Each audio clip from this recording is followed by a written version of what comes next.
প্রিয় বন্ধুরা, আজকে আপনাদেরকে পীরগঞ্জ আমাদের গ্রামের হাটটিতে নিয়ে আসবো। আমাদের গ্রামের হাটটি কীরকম, কোথায় কি পাওয়া যায়, সমস্ত কিছু এই ভিডিওর মাধ্যমে আপনাদেরকে তুলে ধরবো। অবশ্যই সঙ্গে থেকে সম্পূর্ণ ভিডিওটি দেখবেন।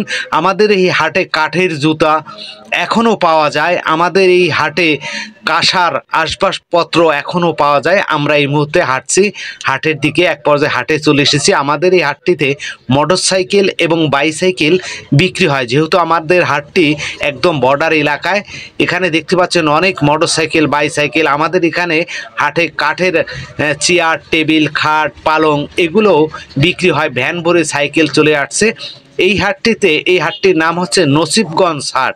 এই হাটে বাংলাদেশের বিভিন্ন জায়গা থেকে লোকজন আসে এবং তাদের প্রয়োজনীয় জিনিসগুলো এখান থেকে কিনে নিয়ে যায়। আমাদের এই হাটটিতে ছাগল পাইকারি বিক্রি হয় এবং প্রচুর পরিমাণে এখানে ছাগল আসে এবং অনেক লোক দূর দূরান্ত থেকে আমাদের এই হাটটিতে এসে তাদের প্রয়োজনীয় যে জিনিসপাতি বা দ্রব্য নিত্য প্রয়োজনীয় সেগুলো কিনে নিয়ে যায়। আমাদের হাটটিতে কাঁচা বাজারগুলো যেভাবে বসে একদম মাটির উপরে বস্তা লেচে দিয়ে বিভিন্ন ধরনের সবজি এখানে বিক্রয় করা হয়।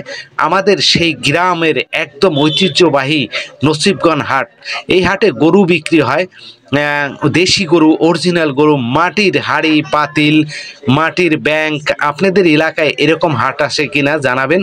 এখানে বাঁশের তৈরি বিভিন্ন ধরনের জিনিসপত্র পাওয়া যায়। এখানে ছোটোখাটো ক্যানভাসার রয়েছে, এখানে বিভিন্ন ধরনের পার্টি পাওয়া যায়।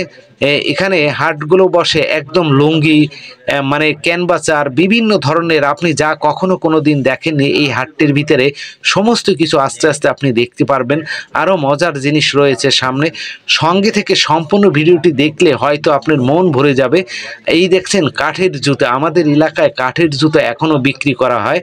আপনাদের এলাকায় হাট বাজারে এখনও কাঠের জুতো পাওয়া যায় কিনা অবশ্যই একটু কমেন্টে জানাবেন। আমাদের এলাকায় কিন্তু কাঠের জুতা অনেক মানুষ এখনও পায়ে দিয়ে থাকে। যেহেতু আমরা বাংলাদেশের একদম শেষ সীমানায়, শেষ প্রান্তে, আমাদের এদিকে মানুষ বেশি একটা উন্নত না। এখনও কাঁসার হাঁড়ি পাতিল থালা বাসন খুন্তি পাওয়া যায়। এখানেও সব জিনিস অনেকটা দাম কম, একদম সর্বনিম্ন কম দামে কিন্তু এখানে পাওয়া যায়। কাঁসের থালা বাটি খুন্তি, এখানে দেখেন ঝাড়ু পাওয়া যায়। মানে হাটের একটা হাট যেভাবে মেলে গ্রামের হাট সেটা তুলে ধরছি।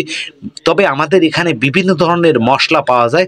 পাশে রয়েছে ইন্ডিয়ার বর্ডার যেহেতু কাছে, এই জন্য অনেক জিনিস খুব সহজেই পাওয়া যায়। এখানে পানের দোকান রয়েছে, বিভিন্ন ধরনের পান এখানে বিক্রি করা হয়। যে পানগুলো দেখতে পাচ্ছেন এই পানগুলো আমাদের এলাকায় চাষাবাদ হয়। এখানে বিভিন্ন ধরনের মানে আংটি সামগ্রী, আপনি নিত্য প্রয়োজনীয় যা কিছু আমাদের এই নসিবগঞ্জ, এটা পীরগঞ্জ জেলার ভিতরে যে হাটটি রয়েছে সেই হাটের ভিতরে আপনি সমস্ত কিছু আপনাদেরকে তুলে ধরছি এবং আমাদের গ্রামের যে বৈচিত্র্যময়, গ্রামের যে দৃশ্যপট, গ্রামের যে সমস্ত কিছুই আপনাদের মাঝে উপস্থাপন করছি। কেমন হলো ভিডিওটি অবশ্যই কমেন্টে জানাবেন। এখানে একদম দেশি পাতি হাঁস রয়েছে, বিভিন্ন জায়গা থেকে হাঁস মুরগি মোরগ মানে সব কিছু এখানে চলে আসে অটোমেটিকলি। গ্রাম তো একদম প্রবীণ গ্রাম। এই গ্রাম বাংলাদেশের এখনও 2025 সালে আছে কিনা আমার জানা নেই, তবে আমাদের গ্রামটি ঠিক এরকমই। এখানে খরগোশ দেখতে পাচ্ছেন। এখানে বিভিন্ন ধরনের শীতের পোশাক আশাক রয়েছে, যেহেতু এটা 2025 সাল। আর গাছের গোড়া দিয়ে মানুষ, এই এক পর্যায়ে আমরা রাস্তায় চলে এসে